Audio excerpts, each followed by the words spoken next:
Orumilalade, Orumilalade, Moroifa, Orumilalade,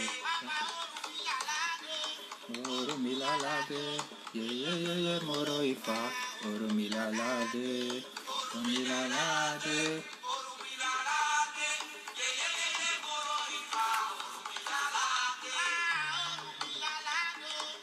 Orumilalade, Moroifa, Orumilalade, Orumilalade, Orumilalade, Moroifa, Orumilalade.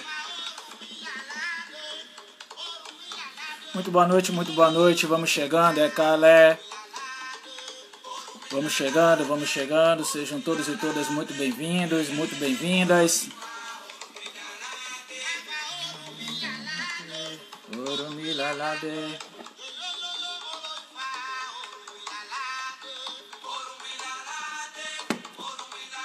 Muito boa noite.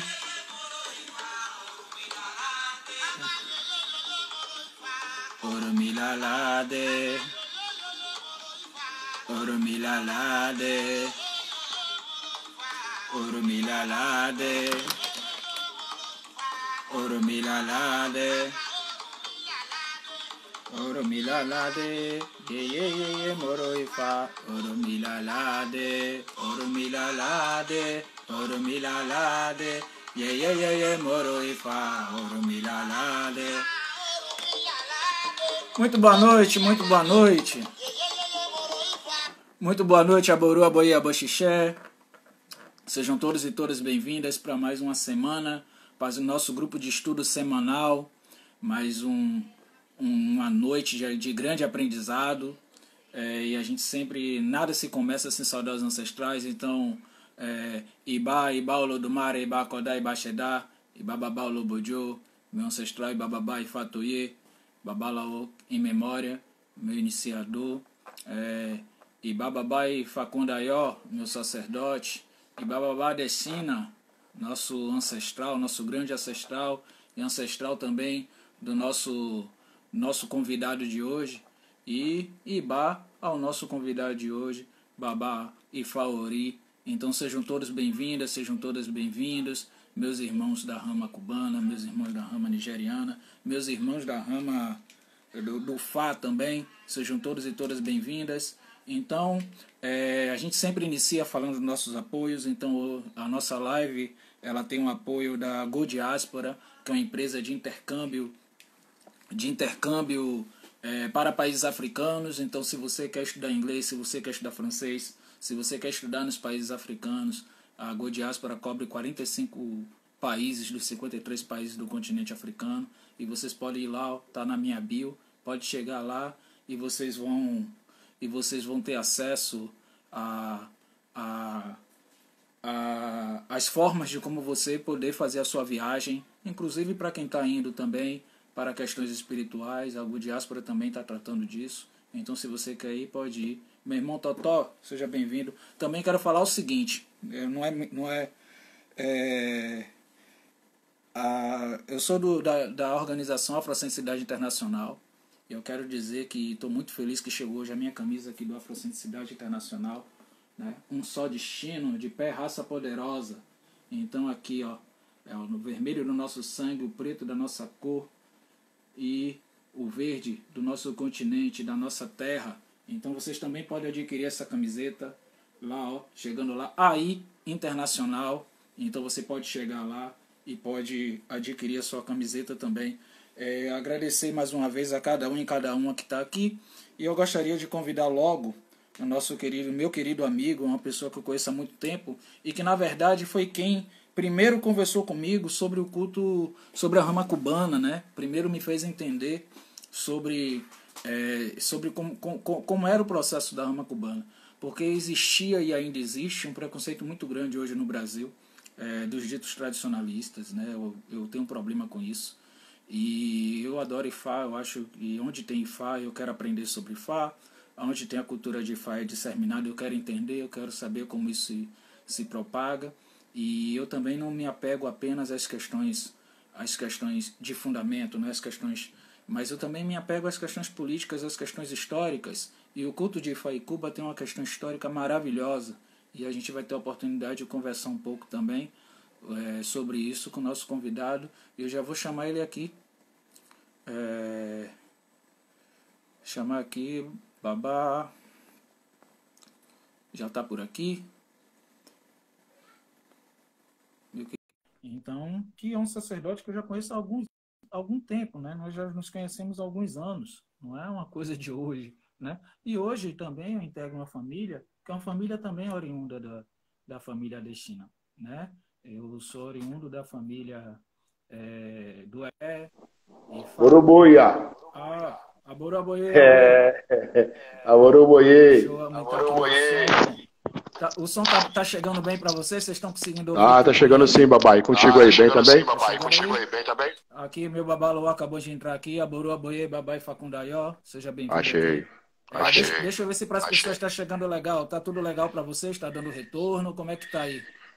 Fala aí para mim, vocês. Deixa o pessoal dar um feedback pra gente. Achei. Sou filhado meu aqui hoje, hein? Monte. A família é grande.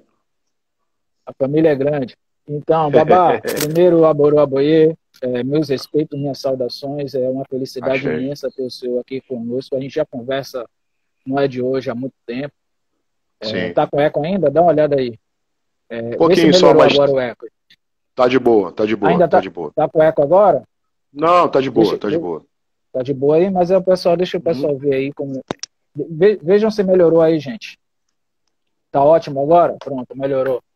Então, quero agradecer imensamente o senhor ter topado participar desse projeto, que é um projeto que tem sido o carro-chefe das coisas que eu tenho feito, né? Eu tenho acreditado muito nesse diálogo, nós sempre tratamos da perspectiva de tratar de diálogos respeitosos, então todas as pessoas que eu tenho a satisfação de receber aqui são meus amigos, são pessoas que estão alinhadas com esse diálogo. A gente acredita que o conhecimento ele não é o suficiente, né? A sabedoria é o suficiente, a sabedoria está justamente em uma das formas da sabedoria é saber dialogar com o outro, né? Isso é uma dessas pessoas que com seu jeito gentil de ser, seu jeito sempre compreensivo de ser, sempre teve paciência para me explicar. Então fala aí quem é o Babá e fala Ori pra gente. Oroboia. Por favor, Babá. Aboru, aboie, aboxexei, oboa tua xeruri bofuma, bauru, labeó e fauá. Que nosso Pai Orumilá e abençoe as vossas preces, que o nosso Pai Orumilá dê atenção às vossas preces, que o nosso Pai Orumilá bem as execute, abençoando cada um de nós aí com vida larga, saúde, paz e prosperidade muito axé, e que Fá sempre venha e esteja no caminho de cada um de nós. Bem, bichão, falar um pouquinho de mim. Eu comecei no Candomblé, né? Comecei no Candomblé como todos nós, acho que a maioria aqui do Brasil começou. Nós não somos de oriundos de Cuba, de África, começamos aqui no Candomblé, então foi a natureza conhecer a Umbanda primeiro, como os meus avós tentaram colocar, começar no Candomblé. E eu lembro quando eu cheguei para fazer um jogo pela primeira vez, junto com meu pai de santo, e meu irmão perguntou, falou assim, cara, vamos lá fazer um jogo, Eu falei, vou fazer o quê naquele cara lá? E minha mãe virou para mim e falou assim, vai fazer o quê? Que mal vai te fazer? Que problema tem você ir lá? Então, quando eu cheguei, ele, na primeira vez que ele jogou para mim, ele falou assim, meu filho, tudo que responde no teu jogo é Ifá, não é santo. O seu pai é de santo, mas é de orixá, mas tudo que responde aqui é Ifá. Então, quando chegar um determinado momento, eu sei que eu vou só te levantar aqui em casa, te confirmar, mas você terá que seguir para Ifá. E assim foi. Em 2003, eu fiz esse jogo com meu pai. Em 2004, eu estava sendo suspenso. Finalzinho de 2004, confirmado. E um pouquinho antes de ser confirmado, Ifá literalmente cumpriu com a profecia. Porque eu lembro que eu e meu irmão, nós ajudamos uma tia minha que estava precisando tomar a obrigação de 7 anos, que estava atrasada. E lá chegou meu padrinho nessa obrigação. como apareceu, coisas de Ifá. Então, literalmente, cumpriu com a profecia que meu pai tinha visto ali pelo jogo, pelo de Logum, né, pelo Mary de Logum, pelo jogo dele. E aí, quando ele chegou, meu pai de santo falou assim, olha, conheceu meu pai no meu padrinho, nos bastidores, meu Lúcio, o Aju, nos bastidores, e virou para ele e falou assim, olha, virou para mim e falou assim, cara, eu estava procurando um babalaô há 30 anos. Há 30 anos que eu procuro um babalaô, porque nossa nação, a qual eu fui suspenso e confirmado, é na Goibá, de Recife, de Paiadão, de Recife. O Ifá mais velho que tem aqui no Brasil. Dizem que é o Ifá de 200 anos. É um dos mais velhos já, tipo, historicamente reconhecido. Então ele procurava de todas as maneiras, porque falávamos de Ifá na nossa cultura, ao contrário de uma galera que não tinha respeito com o Ifá, não tinha nada disso, aquela ainda tinha aquele preconceito. Falávamos de Ifá com uma galera. E meu pai com todo carinho. Então, na minha confirmação, né, na nossa confirmação, que foi um barco de 3, o meu padrinho, ele literalmente, ele foi o padrinho de Oroncó do barco, em ação, ao qual suspendeu e confirmou a todos nós. Ela pediu para que nosso padrinho fosse o padrinho de Oroncó. E assim, toda aquela sistemática do candomblé, toda aquela tradição do candomblé de tirar o Oroncó, né, dos 3 ogãs. E literalmente, a partir daquele momento, meu pai de santo falou, cara, você tem que, a partir de agora, falar com esse cara aí, falar boroboia para ele, cumprimentá-lo, botar a mão no chão, colocar a cabeça e cumprimentá-lo, que ele será o seu padrinho. E provável que seja a pessoa a te levar para Ifá. Aconteceu um pouquinho depois que a gente foi confirmado, meu pai de santo teve uma doença e levou a gente para... Ele ficou muito doente. Foram 3 meses ali com ele, entre hospital e tudo mais. A gente não podia estar junto, porque éramos recém-confirmados, né? Mas assim que ele saiu, a primeira coisa que ele quis fazer foi se iniciar em Ifá. Agradecer a Ifá pela vida dele, porque quando todas as pessoas tentaram fazer algo por ele, porque ele já tinha morte súbita, Oromilá disse que ele tinha salvação. Meu padrinho mesmo foi condenado porque no meio desse jogo que foi feito para ele, tinha um médico, um babalaô, até hoje, tio Bidarra, e todo mundo disse que Ifá era louco de querer salvar aquele homem, e Ifá disse que ele tinha salvação, e ele teve. Com esse cara se salvou, então quando ele soube que Oromilá fez tudo por ele, depois dos ebós que ele fez com Oromilá, ele, de morte súbita, todo mundo já no barracão com todo branco, tudo isso, aquilo, ele foi recuperando 1%, 2%, 3%, e aí foi seguindo até que esse senhor, depois de 3 meses, saiu do hospital. Saiu de um coma induzido e saiu do hospital. A primeira coisa que ele quis fazer foi se iniciar em Fá. Daí, a iniciação do meu pai, estava enterrando minha mãe, e aí eu falei para o meu pai de santo, falei, pai, eu acho que chegou a hora da gente se iniciar em Fá. Tudo aquilo que o senhor falou para mim no primeiro jogo, eu acho que nada foi por acaso, chegou a hora de chegar até Ifá, e hoje eu acho que eu já tenho uma direção para onde eu vou. Ele falou, meu filho, pai não vai poder te acompanhar porque está nessa situação, mas aonde você chegar, eu estou. Foi abençoado, foi iniciado, algum tempo depois, Ifá me disse que eu tinha caminho a Ifá, e hoje eu estou aqui como babalaô. Então meu padrinho é o Janda, um ogã muito velho de candomblé, o que eu tenho de idade, meu padrinho tem de santo. Ele se iniciou em 12 de março de 75, eu nasci em 12 de julho de 75. Esse senhor, ele me iniciou em Ifá, esse senhor, ele me consagrou como babalaô, ele me deu meu quarnado, e junto dele eu conheci o meu babango, que é o Rafael Zamora, ao qual vocês conhecem.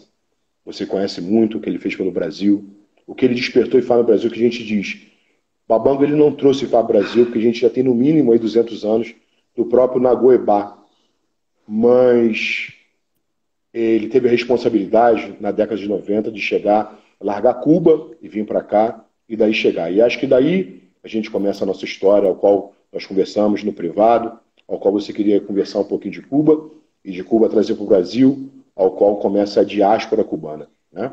e eu acho que daí a gente pode começar. Meu babá, ele sempre fala que não há nada que nos mostre que não possa ser mudado. Absolutamente nada. E eu sou prova viva disso também, porque eu também tive problemas muito sérios. Eu fiz IFAP por conta de questão, na verdade, eu queria fazer. Mas a minha questão eu sempre conto que eu não tinha um centavo para fazer. Fui para São Paulo para dar uma comida para Exu. E assim, eu conto essa história hoje. E assim, para você ver como foi maravilhoso na vida da gente, e essas histórias elas precisam ser contadas. A fé, ela é constituída pelas histórias que dão. Sim. É quase, é o que a gente deixa de fazer, é o que a gente deixa de fazer aqui no IFA, e o que o Evangelho faz direto aí, o testemunho, né, velho? Tem que falar. E aí eu fui para São Paulo em 2009 para poder dar uma comida para Exu. Eu já tinha Exu sentado, Exu Lalu. Sim. Eu tinha Exu, e eu fui de ônibus para São Paulo, eu tinha R$650 no bolso, eu paguei R$300 de passagem de ida, e a passagem de volta era mais 300. O galo não custava R$50. O galo custava muito mais que isso, porque era na região de Guarulhos, sabe? Aquela região ali, animal era proibida a venda, então era muito mais caro. E aí, quando eu chegando por volta das 8 da manhã, no Tietê, meu babalão foi me buscar, e aí quando foi umas 10 da manhã, eu nem tinha tirado a roupa ainda, estava tomando café, depois de 3 dias de viagem, ele chegou e falou assim, olha, eu fui ali falar com o pai, e pai disse que você não sai daqui sem o seu enxertar. Achei. Aí eu cheguei e falei assim, pô, mas eu não tenho dinheiro, eu sei que não é um ritual barato. Em 2009 não era um ritual barato mesmo, não. Né? Era muito mais difícil conseguir material e tudo mais. Eu cheguei e falei assim, me dê todo o dinheiro que você tem no bolso. Eu lembro que eu dei até as moedas para ele. 300 e poucos reais, 350 e poucos. Achei. E aí dei o dinheiro para ele, e aí fiz meu enxertar, né? Enxertar muito bom, muito complexo, né? Achei. E saí, eu tinha um dread, né? Tinha um cabelo enorme no meio da cintura. Cheguei em Salvador sem cabelo. Daqui, chegar sem cabelo em Salvador, o pessoal fala, você fez tanto. E aí foi o que salvou minha vida. Eu estou vivo até hoje, graças a IFA. Né? E eu tenho tido sorte de encontrar sempre muitos sacerdotes bons no meu caminho, como o que eu tenho hoje, né? Papai que é iniciado por... Ele é iniciado por... eu não posso esquecer o nome dele agora. Estava com o nome na cabeça agora o tempo inteiro. Por favor, me pesca aqui, meus irmãos estão aqui, por favor. Marcelo Madan. Marcelo Madan é o babalaô dele. Né? Então, meu babá foi para lá, para Cuba.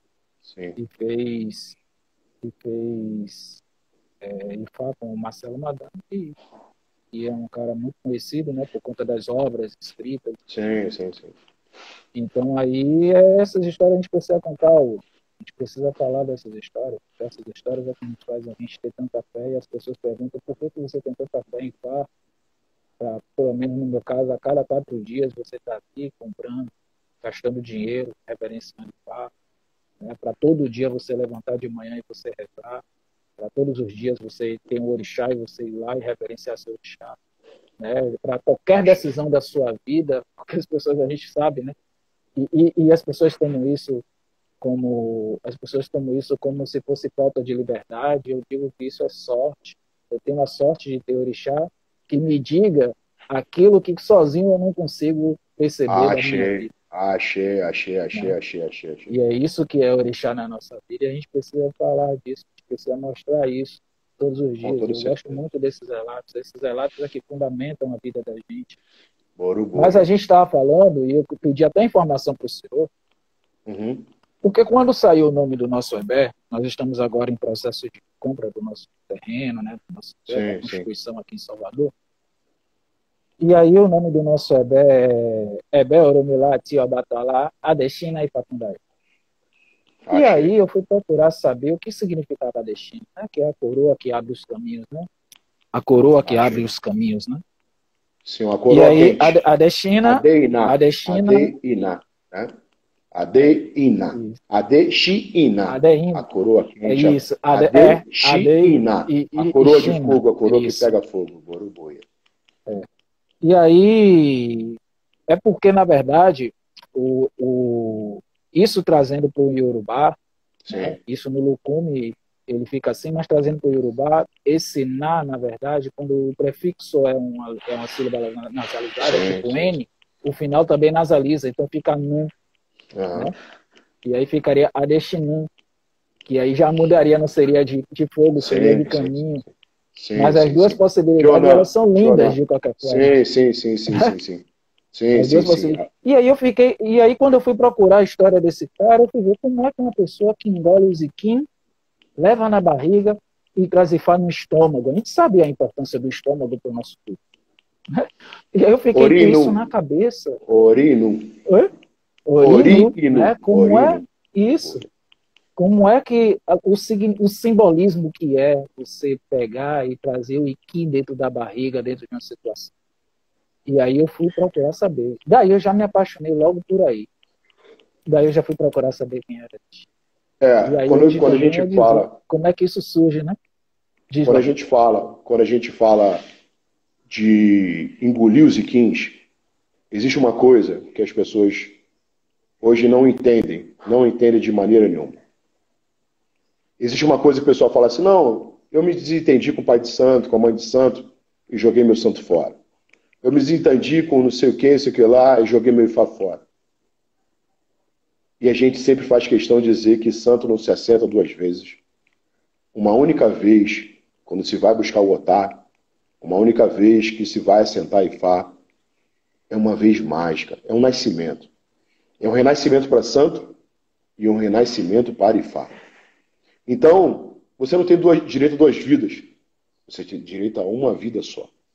E essa vida, a gente sempre faz questão de enfatizar, desde quando eu recebi a minha manorula, que eu chamo de Chefá aqui para vocês, a Ofacan, como os cubanos dizem, ou melhor dizendo, manorula, na tradição corriqueira, na gíria, né? Ah, receber manorula, que nada a ver é o Alfacan, Aofacan.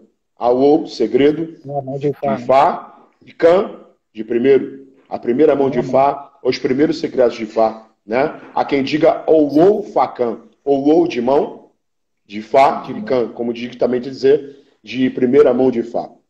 Mas dado como manorula. A gente sempre diz, independente dos problemas que passem, independente das vidas que sigam, independente das adversidades que aconteçam, Ifá não se assenta duas vezes.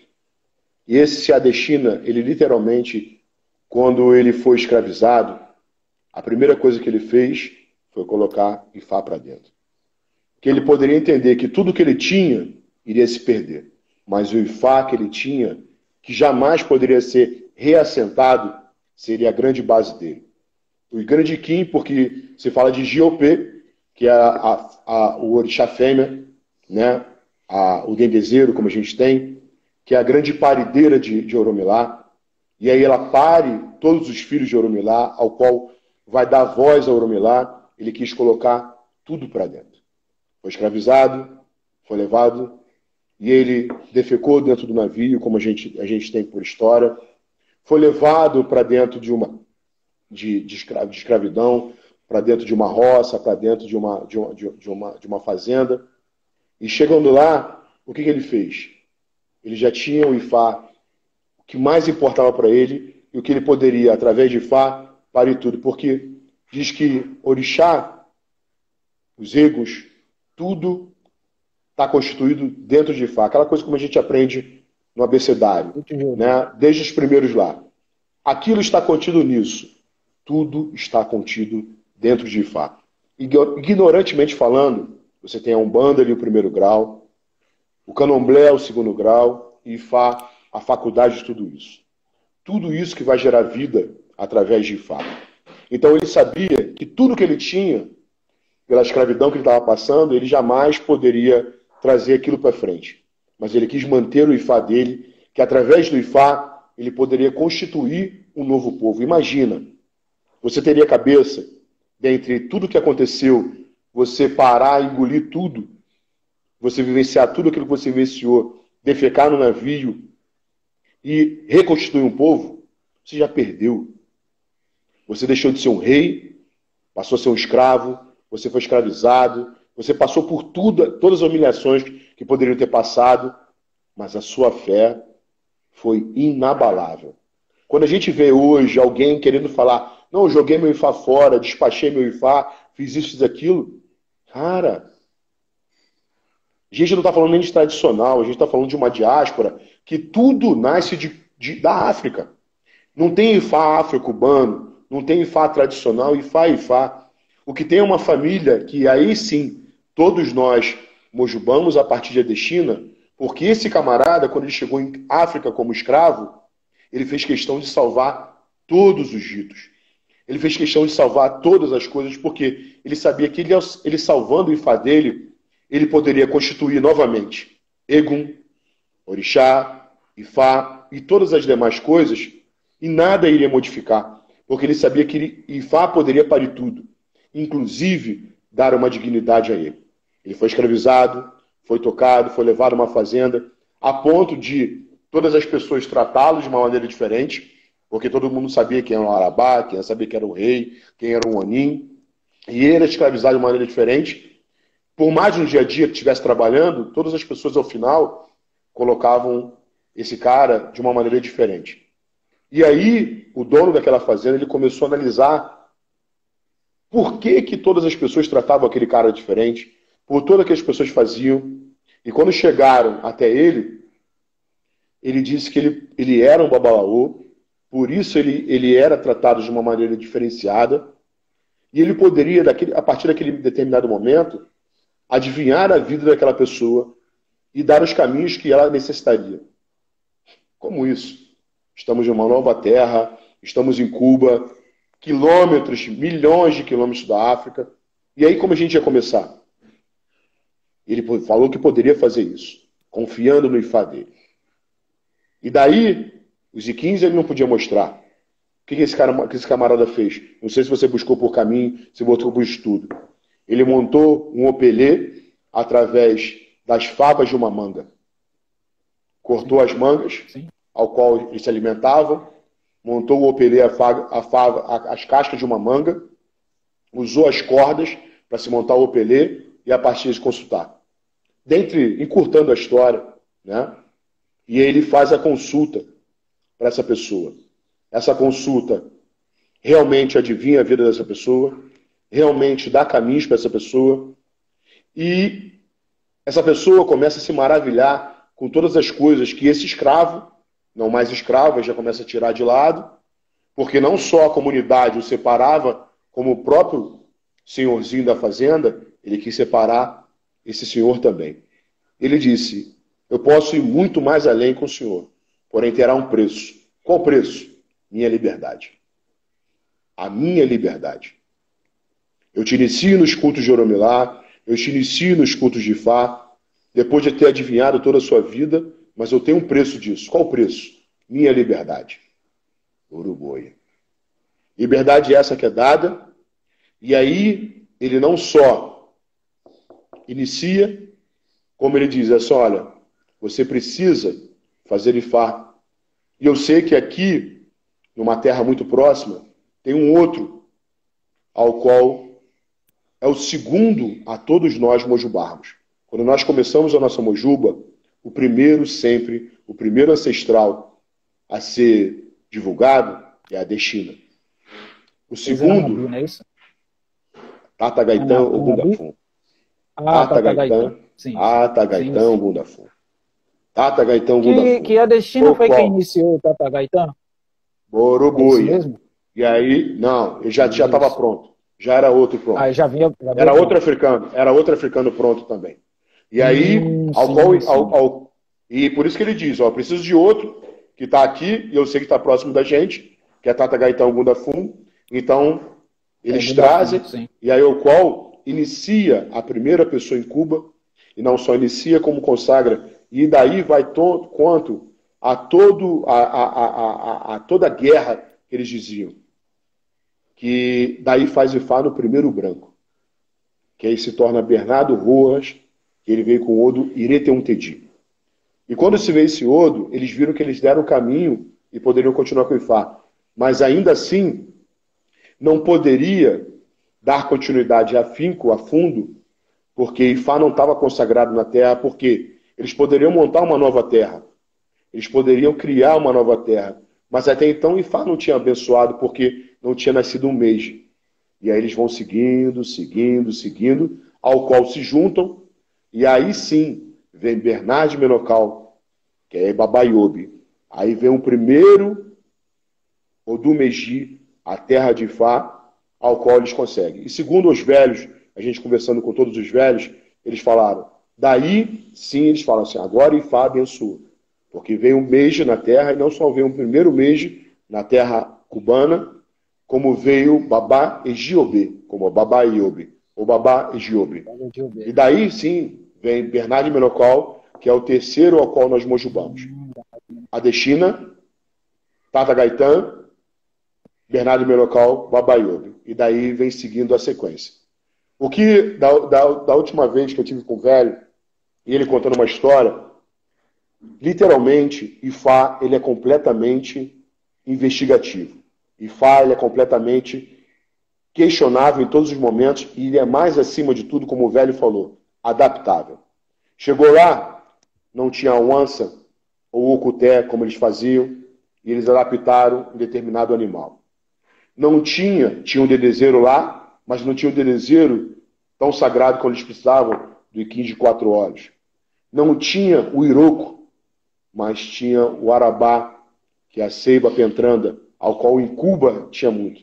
Então eles foram adaptando o Ifá ao longo do caminho, ao longo da diáspora, porque sabiam que Ifá poderia nascer. A única coisa que eles não poderiam praticar era Odo. Tanto que esse senhor foi consagrado em Odo, ou Ibadu, anos e anos e anos, muitos anos depois, e quando começou a ter a liberdade, e aí sim vieram o Iquim de 4 olhos, vieram as coisas, vieram os próximos plantes, daí Ifá teve toda a continuidade. A nossa rama vem de Bernardo Menocal, que vai cair em Xexê, Orwânia Laquento, e daí vem trazendo a todos os nossos mais velhos, até que se chegasse a Rafael Zamora. Compreendeu? Sim, sim, sim. Não, muito interessante, e aí é o que o que eu sempre digo, se a gente for ficar se apegando, que tem um problema, né? Eu acho que, Babá, eu não sei se o senhor concorda comigo, as fórmulas, né? A maneira de fazer, meter a mão na massa, né? Não. Né? E isso tem sua importância porque a gente não consegue fazer o culto se a gente não souber fazer o culto. Porém, contudo, todavia, eu acho que é um culto que ele é vazio se ele não tiver história, se ele não tiver porquê. Eu acredito que as coisas têm porquê e têm justificativo. Sempre da tem. mesma forma, como eu reclamo muito, e eu acho que a única briga que eu tenho comprado hoje, sou um cara de comprar pouca briga hoje, né? Pouca briga. A única briga que eu tenho comprado hoje é a discriminação contra o candomblé. Né? A inferiorização do candomblé. E eu percebo que tem uma dinâmica muito parecida no quesito da necessidade de se manter o culto. Eu acho que é isso que é importante.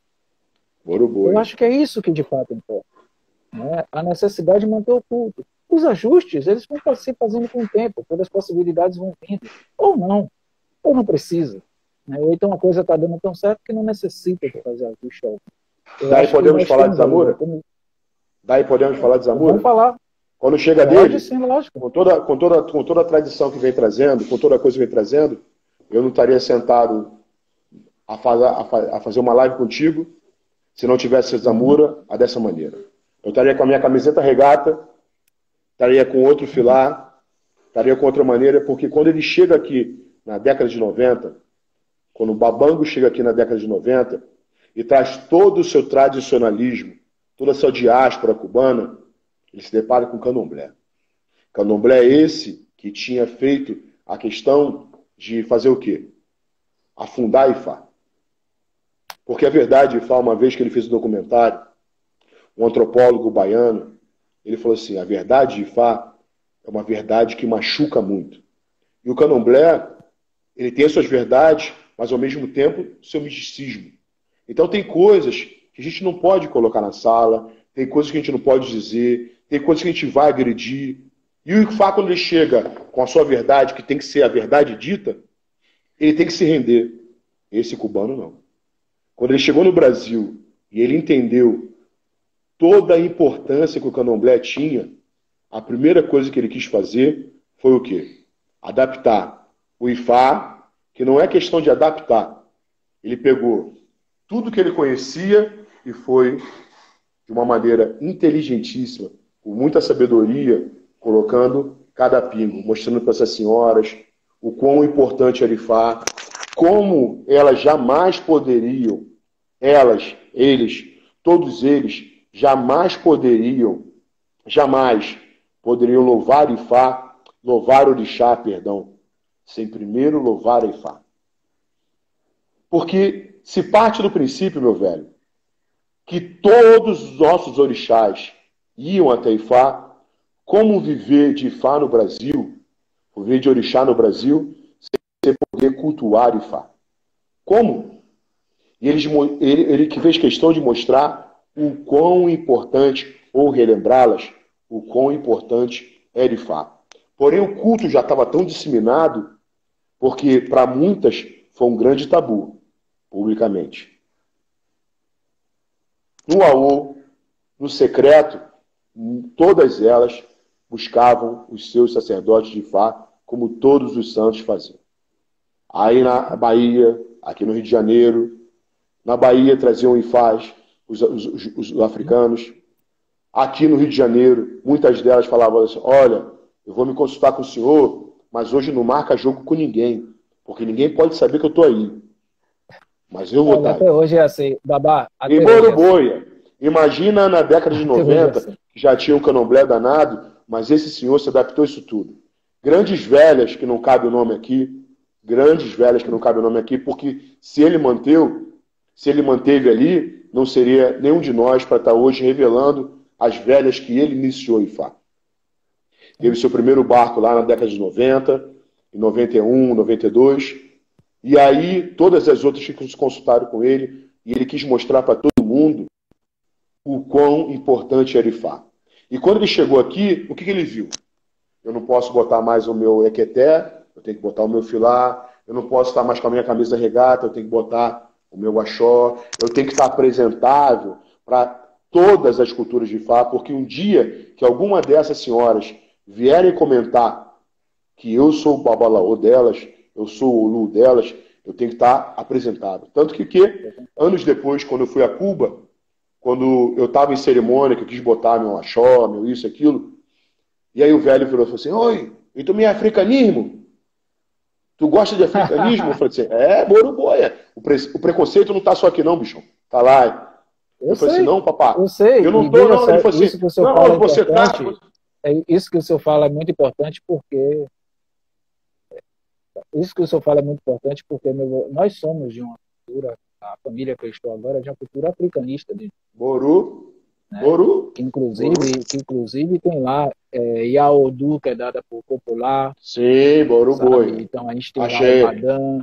Então é isso. Então as pessoas pensam que apenas que existe, que assim, Cuba é tudo igual.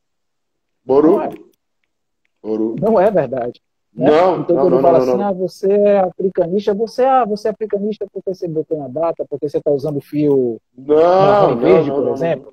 Não. As pessoas têm a discriminação total isso, né? Total. Isso é muito sério. Fala um pouco sobre isso, sobre essa diferença do Ifá cubano africanista e do Ifá cubano tradicional cubano. Sim, e aí quando chegou, o velho mesmo, quando ele começou a falar, você é africanismo, que na linguagem deles, porque entrou numa maneira tradicional lá, entrou numa maneira agredindo toda aquela coisa, porque nós sabemos de África que viveu todas as guerras e mataram-se muita gente.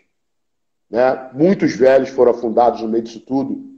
E a ponto de que, de um africano, né, do príncipe, ele chegar e falar assim, eu vou colocar do rei, ele colocar, falou assim, vou botar meu príncipe aí, e aprender, botar em Cuba, tanto que foi aonde começou o africanismo em Cuba. Ele não queria resgatar nada, porque ele já sabia. Ele queria levar para o filho dele muitos documentos que haviam se perdido na Mãe África. Então ele plantou o filho dele lá, para poder o filho dele, junto dos velhos, porque uma coisa a gente sabe. Ifá não é de África. Não é da mãe Nigéria. Ifá é Egito. Tanto que nossa cultura, quando você escreve, Babá, não sei a que ponto que o senhor está, da maneira que o senhor está, A gente não escreve da esquerda para a direita. Nós escrevemos da direita para a esquerda com Ifá. E, se tratando de Nigéria, a escrita não é assim. A escrita não é assim. Se tratando de Egito, que vem muito mais além, Ifá, quando ele baixa a terra, ele baixa no Egito. E não, propriamente dito, na mãe África. Continente africano? Urubuia. Mas ele vem trazendo de lá para cá. Tanto que toda a escrita de Ifá, ela começa a leitura, como se faz de um Odu, de alguma coisa, é sempre da direita para a esquerda. Então, quando vem fazendo tudo isso, os velhos chegaram, quando ele chegou ali, ele falou assim, cara, aquilo que você está com Axó, que você está com isso, aquilo, eu falei assim, peguei meu telefone, que era a minha única defesa, peguei a foto de Rafael Zamora e falei assim, e esse senhor aqui? O senhor conhece? Que era o compadre dele. O velho, na associação, quando eu fui me credenciar, quando fui credenciar minha senhora,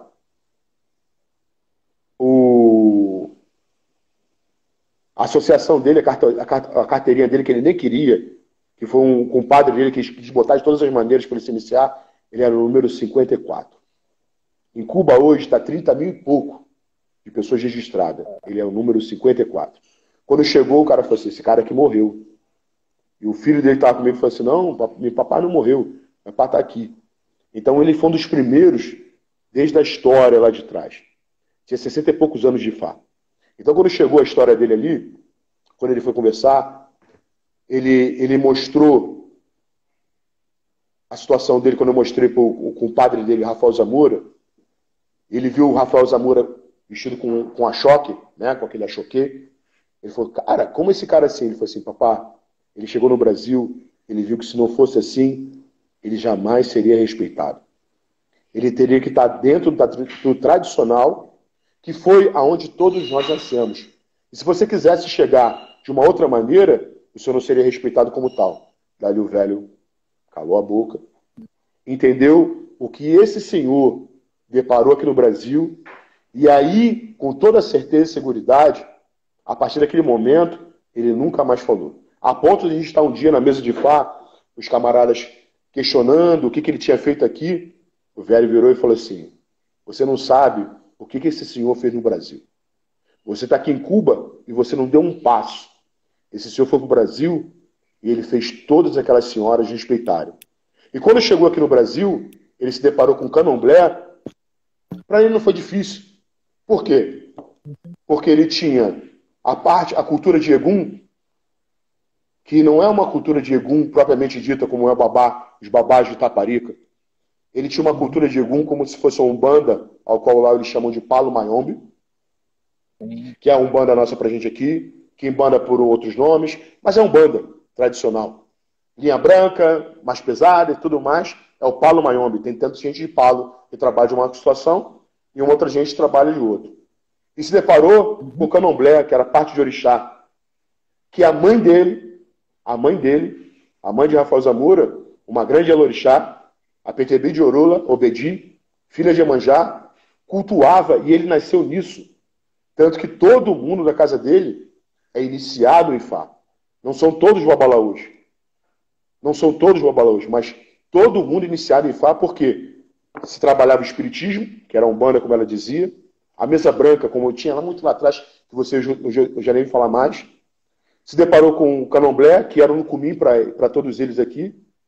Então, para ele foi muito fácil. Ele falou assim, é só questão de adaptar. Muda os nomes, muda a nação. A única coisa que fala assim, quando fala santeria, lá é a questão da nação do cumim, como é o Nagô, como é o Jeje, como é o Queto, como tudo mais. Mas teve que se respeitar tudo isso. Ele falou assim, cara, tá tudo do jeito como era Cuba. Não mudou nada.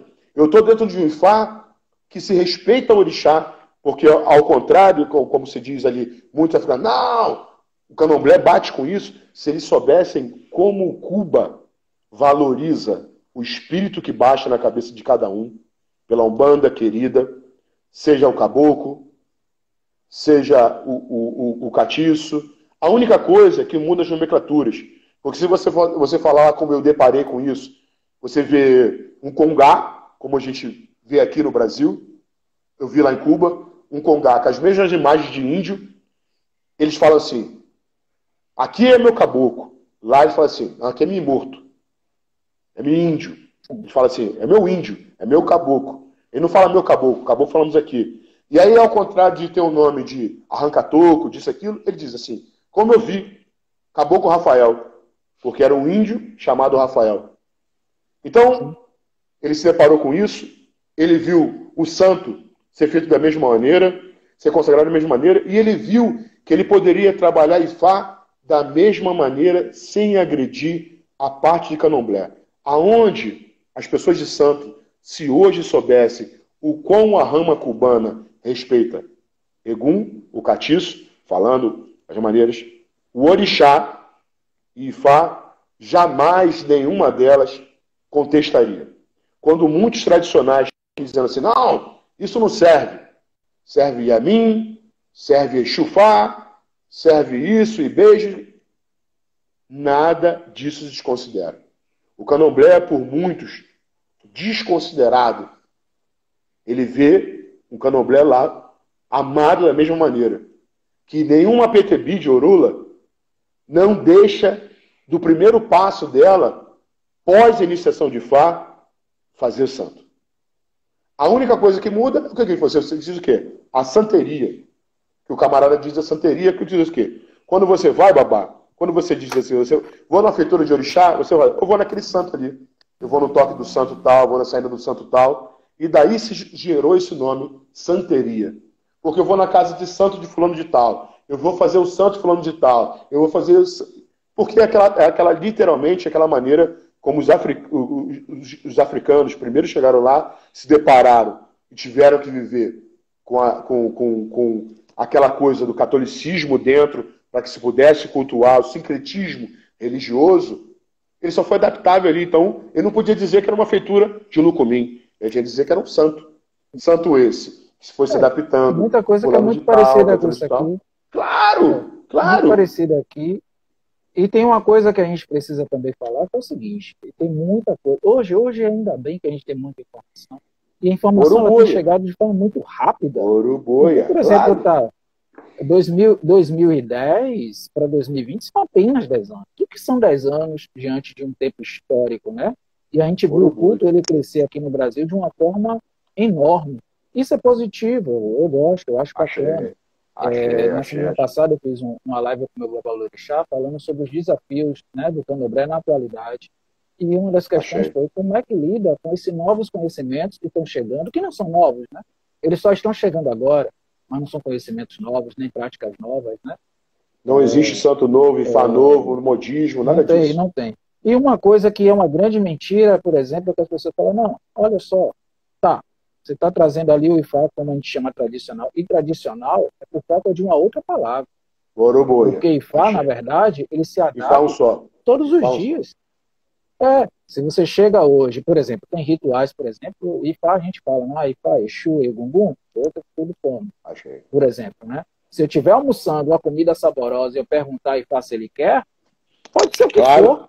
Claro. Eu vou dar para Ifá. Pode ser coxinha. Tinha um balão nosso que ele falava assim. Sabe? Pode ser macarronada. Assim, se Ifá quiser, ele vai comer. Acabou.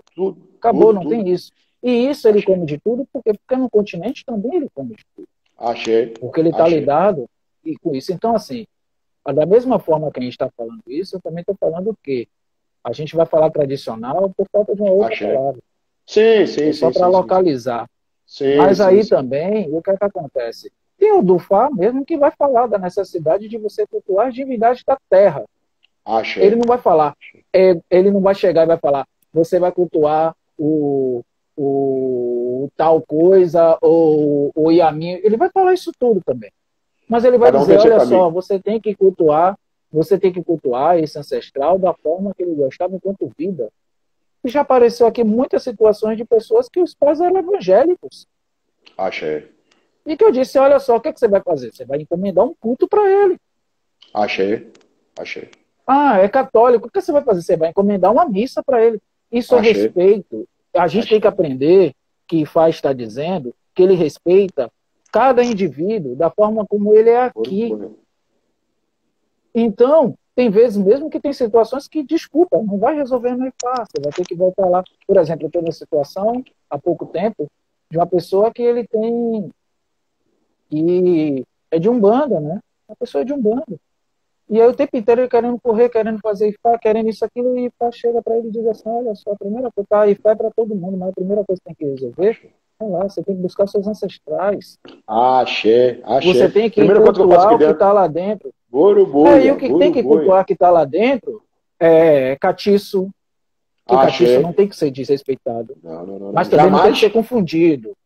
Não tem que ser respeitado, mas também não tem que ser confundido. Aqui chamamos de Egum Axebó.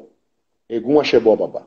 Egum Axebó. Egum Axebó. Então, o que é que acontece? Ifá, eu acho que a sabedoria, eu estava até conversando com uma galera hoje, de um grande sacerdote hoje no Brasil, que fez uma postagem muito homofóbica, né? Uma coisa muito retrógrada. E aí, a única coisa, e aí, Babá, o que você acha disso quando eu coloquei assim? Olha, essa é a diferença entre conhecimento e sabedoria. Achei. Eu ouvi de uma velha uma vez. A sabedoria vai fazer com que você lide com isso tudo, entendeu? Eu ouvi de uma velha uma vez, uma PTB de Orula. Ela não é tão presente em Ifá, não, mas é uma senhora, e tem que se respeitar o tempo dela. O que essa senhora viveu. E ela falou assim, Babá, existe uma coisa, você é muito inteligente, mas só o tempo te dará sabedoria. Exatamente. É isso que você está falando agora. É isso que você está falando agora. É isso que você está falando agora. E além do tempo, porque a gente está no momento agora, eu sou de movimento negro, todo mundo sabe disso. Sim. Tempo. E veja só, e isso, o que é que acontece? Isso faz com que a gente tenha alguns desafios, inclusive desafios dentro da nossa própria família. Né? A gente tem que convencer, a gente tem que dialogar, a gente tem que dizer que isso que nós estamos fazendo é importante, a gente tem que convencer, não é brigar. Só que aí eu parei um momento da minha vida e fiz assim, tá, quem mudou na família fui eu. Fui eu que saí, fui eu que busquei outras ideias, fui eu que busquei outras coisas. Se eu quiser voltar para a minha família, eu tenho que fazê-los entender que isto é importante. Se a forma como eu estou falando, eles não estão entendendo, o problema não está com eles. O problema está comigo. Eu é que tenho que encontrar 10, 15, 20 formas diferentes de falar para tentar fazer com que eles me entendam, porque eu é que sou diferente. Adaptável a cada um. A minha família, com pensamento positivo ou com pensamento negativo, com pensamento colonizado ou não, eles continuam os mesmos. Então, eu acho que esse é um processo muito importante da sabedoria, que é o diálogo, que é o arerê. A forma como você fala, a forma como você comunica. Eu acho uma infelicidade. Senhor da razão, brigando tanto que tem um dos Odus de Ifá, que eu aprendi a amar esse Odu no dia que ele... A gente sempre estuda, mas o dia que esse Odu baixou a terra, e um dia eu vou te indicar, um dia não, já deixo já agora para te indicar, você precisa muito chamar esse camarada aqui. Era o Odu dele, de iniciação. E quando o pai dele partiu, no ano seguinte, o Oromilá mandou esse Odu pra gente. Esse foi o Oturupon Ofum. Oturupon, como nós chamamos aqui. Oturupon Balofum. Falhou um pouco, Babá. Eu não consegui ouvir. Qual é o Odu? Oturupon Ofum. Que nós chamamos aqui Oturupon Balofum. Isso, Oturupon Balofum. Sim. Ao qual aqui nós temos uma fala dele que é muito dita. Ele diz assim: todos sempre serão aprendizes de tudo e maestros de nada. Quando ele fala maestros, quando ele dá na coisa, ele diz assim: jamais serão professores de alguma coisa. Todos sempre estarão em aprendizado. A certeza que todos nós temos. Não nascemos aprendendo Ifá, iremos aprender Ifá a vida toda e sabemos que jamais nenhum babalaô irá morrer com Ifá conhecido. Nunca irá entender Ifá na sua totalidade. Nem Ifá, nem orixá, não, nem nada. E então veja, você brigar por uma coisa muito simples. Nós chamamos os nossos processos de processos iniciáticos, porque nós não acreditamos no fim. O fim da vida não é o fim para a gente. Não tem. Então, é o reinício de uma outra. E outros, Achei, outros planos, existem outros processos iniciáticos. Com toda certeza. Então, aí assim, se fala de Emi, Ori, da junção dos dois orixás, de Emi a sua alma, Ori a sua cabeça, porque aqui você vive com Ori, e quando você morre, aí sim vai ter a ciência de tudo que você passou, e aí vai continuar o seu aprendizado. Jamais. Então você hoje, cara, você sentar numa situação, bichão, e você falar assim, eu sou conhecedor de tudo, a tal ponto desse velho chegar. Não, horrível. É um tabu. Eu tenho isso como tabu. Eu tenho isso como tabu. A ignorância. O único que sabe tudo nem é Oromilá, é Ifá. E aí, tratando suas devidas diferenças, porque Ifá é a palavra do próprio Olodumare. Boroboia. Oromilá é o orixá da sabedoria, porque ele consegue sintetizar isso e transformar isso de uma forma palpável para auxiliar os seres humanos. Mas nem o próprio Ifá, ou nem o próprio Oromilá. É o Olodumare que é o conhecedor de todas as coisas. Boroboia. Quando a pessoa fala, eu sei tudo, ele está se comparando com o Olodumare. Desculpa, eu não vou conversar com você mais. Você se compara a Deus? Onipotente, onipresente, você tem que se comparar? Como? Eu não converso. E aí você vai se comparar, babá? Aí você vai se comparar a Tríca de Reis, Olodumare, Olofim e Olorum? É muito pro nosso saber, não? E aí você dizer que você é o dono da verdade, e você está sentado dentro de um trono, que você é o Senhor de todas as coisas, isso salvará todas as vidas. Para isso, Oromilá, num determinado momento, quando Olofim entregou todo o segredo para ele, o que ele quis separar? Quando entregou todos os segredos do mundo para ele, o que ele quis separar? Ele falou assim, olha, isso aqui está os segredos do mundo, você entrega isso ao povo. O que ele quis fazer? Ele falou assim, se consultou com o Ifá, a separação, literalmente, como você disse. Oromilá é uma coisa, Ifá outra. Ifá é abstrato, a gente não tem acesso a tudo. Quando ele pegou todos os secretos dados pelo Olodumare, Olofim, Olorum, ele foi à porta do Orum, rasgou todos os secretos, invocou a Fefé, o vento, o orixá, né? E fez isso se espalhar pelo mundo. Quando espalhou isso pelo mundo, o que aconteceu? O Olofim falou assim, cara, você tá maluco, olha o que você fez. Você acabou de rasgar todo o secreto de todo o conhecimento, e isso seria do seu povo. Ele falou assim, o senhor já viu como é que é lá embaixo? Ainda assim que sejam o meu povo, o senhor já viu como é lá embaixo? Como eles se matam pelo mínimo? Imagina se eu dou um secreto conhecimento para o meu povo. O meu povo iria dominar todos os demais e acabar com a religiosidade. Não teria essa religiosidade, o senhor não seria cultuado, muito menos. Teria a vontade deles, a prepotência, a arrogância, a ignorância, a soberba. Então, a partir de hoje, todos terão um pouquinho de cada um conhecimento. Evangelho tem uma coisa, católico tem outra, a Umbanda tem outra, o Candomblé, o Ifá. Ninguém aqui é dono de nada. Ifá, sim, é dono de tudo, porque Ifá não tem que estudar aquilo.